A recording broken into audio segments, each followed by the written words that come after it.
नमस्कार दोस्तों, स्वागत है आपका यूपीपीसीएस के सी सेट जो कि है पेपर नंबर 2 उसके टेस्ट में। यह है हमारा आज का छठा टेस्ट। चलिए देखते हैं पहला प्रश्न। देखिए ये कुछ कथन दिए गए हैं। एक गेस्ट हाउस में 6 कमरे हैं। क्या क्या? ए, बी, सी, डी, ई और एफ। अब इनमें से ए जो और सी जो कमरे हैं उसमें 2 व्यक्ति रह सकते हैं और बाकी में एक एक व्यक्ति रह सकता है। 8 अतिथि हैं, P, Q, R, S, T, U, W और एक्स। इन्हें कमरे में रखा गया है। उनमें क्यू, टी और एक्स महिलाएं हैं, बाकी सब पुरुष हैं। 2 समान जेंडर के जो व्यक्ति हैं वो एक ही कमरे में नहीं रह सकते। कोई भी आदमी कमरा नंबर सी और एफ में रहने को तैयार ही नहीं है। और तीसरी स्टेटमेंट, पी जो है वो अकेला रहना चाहता है, कमरे बी और डी में रहने का इच्छुक नहीं है। एस को एक साथी की आवश्यकता है लेकिन वो यू और डब्ल्यू में रहने के लिए तैयार नहीं है। एक्स अपना कमरा साझा नहीं करना चाहता। तो हमें इस स्टेटमेंट के बेस पर कुछ प्रश्नों के उत्तर देने हैं। चलिए हम देखते हैं पहले कि इन स्टेटमेंट से हम क्या निष्कर्ष निकाल सकते हैं। देखिए 6 कमरे थे, ए, बी, सी, डी, ई और एफ। मैं 6 कमरे लिख देता हूँ यहाँ पर। ए, बी, सी, डी, ई और एफ, ये 6 कमरे हैं। उनमें से जो ए और सी है उसमें 2 व्यक्ति रह सकते हैं, इसीलिए मैं ए और सी को यहाँ मार्क कर लूँगा। इसमें और इसमें 2 व्यक्ति रह सकते हैं। आगे बाकी सब में एक एक व्यक्ति। 8 अतिथि हैं हमारे पास, P, Q, R, S, T, U, W और एक्स। तो 8 अतिथि मैं यहाँ लिख लेता हूँ, P, Q, R, S, T, U, V नहीं है, डब्ल्यू है और एक्स है, डब्ल्यू और एक्स। अब इन 8 में क्या बताया है? क्यू, टी और एक्स महिलाएं हैं। जो महिलाएं हैं मैं उसको सर्कल कर लेता हूँ। क्यू, टी और एक्स महिलाएं हैं। कोई भी आदमी कमरा सी और एफ में नहीं रहना चाहता, यानी एक मिनट मैं इसको अलग कलर में लिख देता हूँ, ब्लैक में। तो जो कोई भी आदमी वो कमरा नंबर सी में नहीं रहेगा। कौन? पुरुष। और एफ में भी नहीं रहेगा, यानी एफ में भी पुरुष नहीं रहेगा। ठीक है। आगे पी जो है वो अकेला रहना चाहता है लेकिन कमरे बी और डी में रहने का इच्छुक नहीं है। देखिए पी क्या है? आदमी, पुरुष है पहली बात। वो अकेला रहना चाहता है। अकेले के लिए कौन कौन से रूम थे? ए और सी को छोड़कर, क्योंकि ए और सी में 2-2 लोग रहेंगे। तो ए और सी को छोड़कर अकेले रहने के लिए उसको कौन कौन से कमरे बचते हैं वो देखेंगे, और उसमें से भी वो बी और डी में रहने का इच्छुक नहीं है। हमें यह भी देखना है वो बी और डी में रहने का इच्छुक नहीं है। ए में वो रह नहीं सकता क्योंकि 2 बंदे रहेंगे। पुरुष जो सी और एफ में है उसमें पुरुष रहेंगे ही नहीं, तो ए के लिए कौन सा कमरा बचा? सॉरी, पी के लिए कौन सा कमरा बचा? ई। देखिए ए में 2, बी और डी में वो रहने का इच्छुक नहीं है, सी में रह नहीं सकता, और एफ में हमें एक स्टेटमेंट दी गई थी कि उसमें पुरुष रह नहीं सकते, तो उसके लिए सिर्फ और सिर्फ ई कमरा बचा पी के लिए। अगला स्टेटमेंट, एस को एक साथी की आवश्यकता है लेकिन वह यू और डब्ल्यू के साथ रहने के लिए तैयार नहीं है। एस देखते हैं पहले क्या है? एस पुरुष है, उसको एक साथी चाहिए लेकिन वो यू और डब्ल्यू के साथ नहीं रह सकता। यू और डब्ल्यू के साथ नहीं रह सकता तो वो किसके साथ रहेगा? उसके लिए सिर्फ और सिर्फ आर बचा। ओके, ये यहाँ पर 2 समान जेंडर नहीं आएगा कि 2 अलग अलग जेंडर के व्यक्ति एक साथ नहीं रहेंगे। और अगली स्टेटमेंट है हमारी, एक्स अपना कमरा साझा नहीं करना चाहता। एक्स क्या है? एक महिला है। एक्स एक महिला है, वो अपना कमरा साझा नहीं करना चाहता। इसका मतलब वो दो वालों में नहीं रहेगा। एक्स 2 वालों में नहीं रहेगा एक्स, तो वो किस में रहेगा? देखिए इसमें पुरुष नहीं रह सकते, सिर्फ यही एक कमरा है जिसमें पुरुष नहीं रह सकते। इसका मतलब एक्स यहीं पर रहेगा अकेला, क्योंकि इसमें पुरुष नहीं रह सकते। तो और एक्स एक महिला है और जो कि अकेला रहना चाहती है। जो 2 महिलाएं पहले ही थी वो एक साथ क्यूरिटी कहीं भी रह लेंगी, लेकिन एक्स एफ में रहेगा। अगला हम इस हिसाब से अपना प्रश्न देखते हैं, निम्न में से कौन कमरा ई में रहेगा? ई में देखते हैं कौन रहेगा। ई में यहाँ पर हम पहले ही निकाल चुके थे कि पी रहेगा। तो यहाँ पे हमारा आंसर हो जाएगा सी। ई में कौन रहेगा? पी। और एक्स निम्नलिखित में से कौन से कमरे में रहेगा? देखिए एक्स एफ में रहेगा जिसमें कोई भी पुरुष रह नहीं सकता, तो एक्स वहाँ पर रहेगा अकेला, जो कि अकेले रहने के इच्छुक है। तो कहाँ पर रहेगा एक्स? रूम नंबर एफ में। तो यहाँ पर हमारा आंसर हो जाएगा डी, एफ में। तो ये था हमारा ये वाला प्रश्न। अगला देखते हैं, निम्नलिखित में से किस जोड़े में वह संबंध नहीं है, वह संबंध है जो जे, एल और डब्ल्यू और जेड के बीच है। देखिए ये वाला संबंध हमें इनमें से देखना है किसके अंदर है। देखिए जे और एल क्या है? जे, के और एल। और ऐसे ही अगर डब्ल्यू और जेड देखें तो डब्ल्यू, एक्स, वाई और जेड। देखिए पैटर्न देख रहे हैं आप? जे एक छोड़कर, ये के को छोड़कर एल, एक को छोड़कर इधर, और इधर डब्ल्यू, एक्स और वाई दो को छोड़कर इधर। तो हम पैटर्न देख लेते हैं ए, बी, सी, ठीक है। और R, R, S, T, U, दो छोड़कर यू। जी हाँ, ए हमारा आंसर होगा। देखिए यहाँ पर ए भी है, ए सी आएगा क्योंकि एक हमें बीच में छोड़ना है, तो ये नहीं होगा आंसर। यहाँ पी आर आ गया, ये भी नहीं होगा, एल एम है। और यहाँ पर टी यू एक साथ आ गए, तो डी नहीं, ए हमारा आंसर होगा। चौथा प्रश्न, निम्नलिखित में से कौन सा उचित क्रम है? ये बौद्धिक, वो बौद्धिक क्षमता वाले प्रश्न है।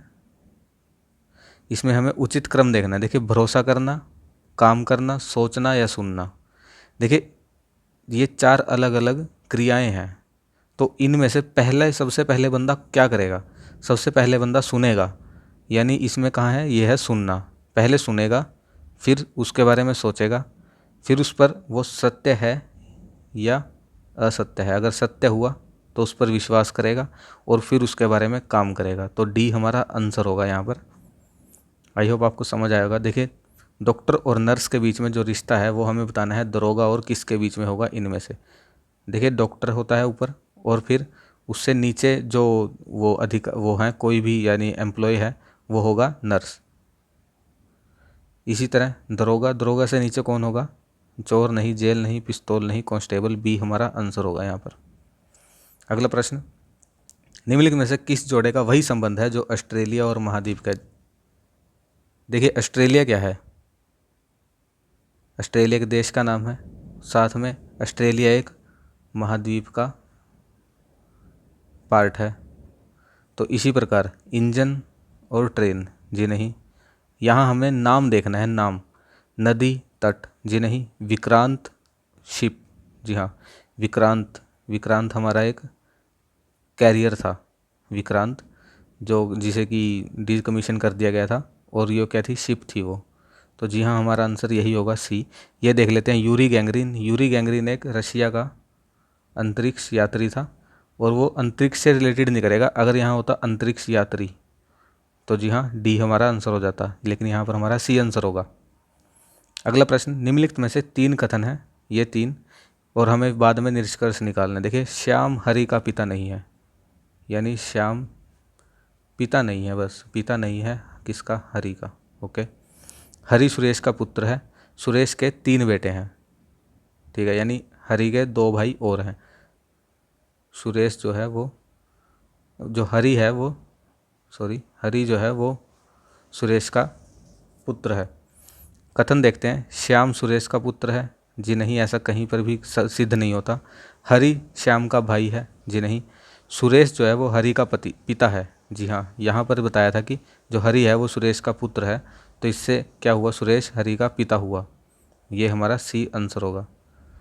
बाहर तूफान आ रहा है, अगर आपको डिस्टरबेंस हो तो उसको इग्नोर करिएगा। निम्नलिखित में से कौन सा तर्क का अंतिम चरण होता है? तर्क का अंतिम चरण क्या होता है? देखिए हाइपोथेसिस यानी परिकल्पना, कटौती यानी उसमें से कुछ घटाना, डिडक्शन, सत्यापन वेरिफिकेशन करना, या तैयारी प्रिपरेशन करना किसी चीज़ की। देखिए जो तर्क होगा, अगर कोई रीजनिंग होगी, उसका लास्ट स्टेप क्या होगा? वेरिफिकेशन होगी। सब कुछ करने के बाद कि हम यह जो हमारी परिकल्पना है वो सही है या नहीं, उसको हम वेरीफाई करेंगे। सी हमारा आंसर होगा। हमें देखना है प्रश्नवाचक चिन्ह पर क्या आएगा। ये थोड़ा सा टफ क्वेश्चन है, मतलब रीजनिंग का प्रश्न है, लोग इसे गलत भी कर सकते हैं, लेकिन हमें देखना है कि यह सही कैसे होगा। देखिए सी और डी, सी के एकदम बाद डी, एच और आई, एच के एकदम बाद आई आता है। ऐसे ही एम और एन, एम के एक और बाद एन आता है। अगर हम इस लॉजिक से देखें तो क्वेश्चन मार्क पर क्या आएगा, आर एस भी आ सकता है क्योंकि आर के बाद एकदम ऐसा आता है, ओ पी भी आ सकता है, एम एन ओ पी, तो ये भी आ सकता है, और पी क्यू भी आ सकता है। तो यहाँ पर हमारे 3 यहाँ पर ऑप्शन फंस गए। अब हम लिखते हैं ए से बी तक। देखिए A B C D E F G H I J K L M N O P Q R S T U V. चलो यहीं तक लिख लेते हैं। देखिए यहाँ तक सी डी, ए बी को छोड़कर यह आया हमारा सी डी, फिर एच आई और फिर आया एम एन। आप पैटर्न देख रहे हैं, बीच में 3 का डिफरेंस है। देखिए हालांकि यहाँ पर नहीं है, लेकिन सी डी के बाद 3 का डिफरेंस, फिर एच आई, फिर 3 का डिफरेंस, फिर एम एन, फिर ऐसे ही यहाँ पर होगा इन 3 का डिफरेंस, और आर एस हमारा आंसर होगा बी। यहाँ से हम इस साइड चल रहे हैं, एम एन, फिर ओ पी और क्यू का डिफरेंस, और आर एस हमारा बी आंसर होगा। यदि सोमवार 1 अक्टूबर को पड़ता है, 1 अक्टूबर को सोमवार है, तो हमें उस महीने के 20 तारीख के 3 बाद, देखिए 20 के बाद 3 बाद 21, 22 यानी 23 को हमें देखना है क्या पड़ेगा। 1 अक्टूबर को सोमवार, इसी तरह 8 अक्टूबर को भी सोमवार, +7 करते रहेंगे, +7 करेंगे तो 15 को सोमवार, +7 करेंगे तो 22 को सोमवार, 22 को सोमवार हुआ तो 23 को मंगलवार। बी हमारा आंसर होगा। अगला प्रश्न, आज बहुत इजी प्रश्न है, आप साथ के साथ वीडियो को पॉज करके कर भी सकते हैं और अपना स्कोर मुझे लास्ट में बता सकते हैं। बच्चों के एक पंक्ति में बाली जो है वो बाएं से 7वें और मोती जो है वो दाएं से 4थे नंबर पर है। देखिए बाली जो है, ये कोई बाली है, ये 7वें पर है बाएं से, और मोती है कोई, वो दाएं से 4थे पर है। मान लीजिए ये है 4थे पर मोती। अब जब बाली और मोती ने अपनी स्थितियाँ क्या कर ली, एक्सचेंज कर ली, बाली इधर आ गया, मोती इधर आ गया, तो बाली का जो है वो बाएं से 15वें स्थान पर हो जाता है। इस स्टेटमेंट से हमें पता चलेगा कि उनके बीच कितने लड़के बैठे हैं। देखिए पहले वो बाएं, ये है बायां, पहले बाएं से वो 7वें नंबर पर था। अब जब बाली यहाँ से उठकर यहाँ मोती के पास आ गया तो ये 15वें नंबर पर हो गया। तो उनके बीच का डिफरेंस कितना हुआ, उनके बीच 7 लोग बैठे हैं। देखिए 7 के बाद अगर हम 15 तक गिने, 7 के बाद 8 9 10 11 12 13 14, तो ये कितने हुए, 4 और 3 7, 7 बच्चे हुए। यानी इनके बीच यहाँ पर कितने, 7 बच्चे बैठे हैं। तो हमें बताना है कि दाईं से मोती की स्थिति क्या होगी। मोती अब यहाँ पर आ गया, पहले वो 4थे नंबर पर था, अब उसके बीच कितने कितने आगे बढ़ गया वो, 7, 7 और 4 11, यानी अब यह यहाँ पर 7वें के बाद कौन सा नंबर पर आएगा, 12वें नंबर पर आएगा। 7 के बाद अगर हम 4 और 7 को जमा करेंगे तो 11 आएगा, और यहाँ पर वो बैठा है यानी वो 12वें स्थान पर होगा। 12वां हमारा डी आंसर होगा। आपके 4 के बाद 7 बच्चे जोड़ के और उसका रैंक देख सकते हैं, 12 ही आएगा, 11 नहीं आएगा। अगला प्रश्न, 4 सड़कें हैं। देखिए 4 सड़कें हैं, यह है नॉर्थ, उत्तर, दक्षिण, पूर्व और पश्चिम। मैं दक्षिण से आया, मैं इस साइड से दक्षिण से आया, मंदिर जाना चाहता हूँ, मैं यहाँ पर पहुँचा, मंदिर जाना चाहता हूँ। अगर दाईं ओर की ओर मुड़ा तो मुझे कॉफ़ी हाउस से दूर ले जाएगी। वो सड़क जो है वो मुझे कॉफ़ी हाउस से दूर ले जाएगी। यह थोड़ा इम्पोर्टेंट लाइन है। देखिए कॉफ़ी हाउस से दूर ले जाएगी, अगर मैं यहाँ से इसकी तरफ मुड़ा तो कॉफ़ी हाउस से दूर जा रहा हूँ मैं। दूर का मतलब कॉफ़ी हाउस इस साइड तो नहीं है, कॉफ़ी हाउस पक्का इस साइड होगा, तभी तो मैं जैसे जैसे इधर जा रहा हूँ वो मैं इससे दूर होता जा रहा हूँ। तो ये हो गया हमारा कॉफ़ी हाउस, CH। अगर मैं सीधी सड़क लेता हूँ तो मैं कॉलेज में जाऊँगा, तो यहाँ पर हमारा हो गया कॉलेज, क्योंकि यहाँ से सीधा पर हो गया कॉलेज। तो हमें बताना है मंदिर किस दिशा में है। साउथ से तो मैं आया ही था, मंदिर इधर नहीं है, तो मंदिर ईस्ट दिशा में है, पूर्व में। बी हमारा आंसर होगा। अगला प्रश्न, एक रेलवे स्टेशन पर पूछताछ कार्यालय में एक यात्री को बताया गया कि दिल्ली के लिए जो ट्रेन जानी थी वो 15 मिनट पहले चली गई, पहले निकल गई है जब उसने पूछा, और हर 45 मिनट बाद एक ट्रेन दिल्ली के लिए रवाना होती है। अगली ट्रेन 8:30 बजे है PM।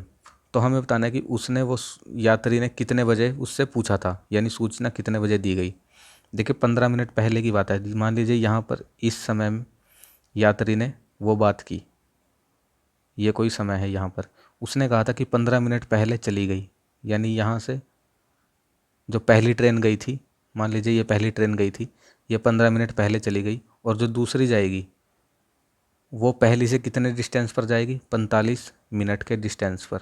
ये लिखा है 45 मिनट, हर 45 मिनट में एक ट्रेन जाती है। तो 15 मिनट तो यहाँ हो चुके हैं, यहाँ कितने बचे, 30 मिनट। जी हाँ, 15 और 30 45। तो उसने कहा कि 8:30 बजे जाएगी। अब कहा, इस टाइम कहा कि 8:30 बजे जाएगी, यानी इस टाइम कितने बजे हैं, 8, क्योंकि 30 मिनट पहले बताया उसने। तो यहाँ पर हमारा डी आंसर होगा 8 PM। अगला प्रश्न, ये रीजनिंग का प्रश्न है। अगर CPI क्या है, DMK है। देखिए CPI का क्या बना, DM और K। देखिए C का D यानी +1, P का M बना है। P का M बनने का मतलब क्या है, देखिए क्या होता है, LMNOP। अब P का M बना है यानी -2 हुआ है, इसकी बारी में क्या हुआ, -2। और ऐसे ही I का K बना है, IJK, यहाँ पर क्या हुआ, +1, यहाँ पर हुआ है +1। इसी तरह हमने BJP का बताना है, क्या बनेगा, BJP। तो पहली बारी में क्या हो रहा, +1, यानी B का क्या बनेगा, +1 करके C। J का -2, J से 2 पहले क्या होगा, देखिए J से 2 पहले होगा H और I अगर घटाएंगे तो यहाँ पर आएगा G, और P से +1 करेंगे, यहाँ -2 हुआ था। P से अगला क्या होगा, P Q और R। तो हमारा आंसर होगा CGR। B हमारा आंसर होगा यहाँ पर CGR। यह हमारा आज का लास्ट प्रश्न। 144 साइकिलें बेचने पर जॉन को 6 साइकिलों के विक्रय मूल्य की हानि होती है, उसका हानि प्रतिशत हमें बताना है। देखिए मान लीजिए हम उसकी जो एक साइकिल है वो 1 रुपये की, ठीक है, तो 1 रुपये की बिकी, यानी 144 रुपये में उसकी बिकी, तो उसे 6 रुपये का हानि हुआ। 6 साइकिलों के विक्रय मूल्य के हानि हुई, ये इसका विक्रय मूल्य होगा 144, और 6 रुपये की हानि हुई, यानी उसका क्रय मूल्य कितना था, 144 जमा 6, 150। भाई 150 में उसने खरीदी थी, 144 में उसने बेची, तभी तो उसको 6 रुपये की हानि हुई, -6 रुपये। अब हम इसकी हानि प्रतिशत निकालेंगे। हानि प्रतिशत निकालते हैं हमेशा क्रय मूल्य बेस पर, यानी 150 यहाँ नीचे आएगा, 144 नहीं आएगा, ध्यान रखिए। गुना 100 करेंगे तो 1 0 से 1 0, 3 पंजे 15, सॉरी 5 3 15, 5 दूनी 6 और 3 दूनी 6, यानी ये आ जाएगा 2 दूनी 4, 4%। ए हमारा आंसर होगा 4%। दोस्तों यह था आज का हमारा लास्ट प्रश्न। आशा करता हूँ आपको वीडियो पसंद आई होगी। धन्यवाद।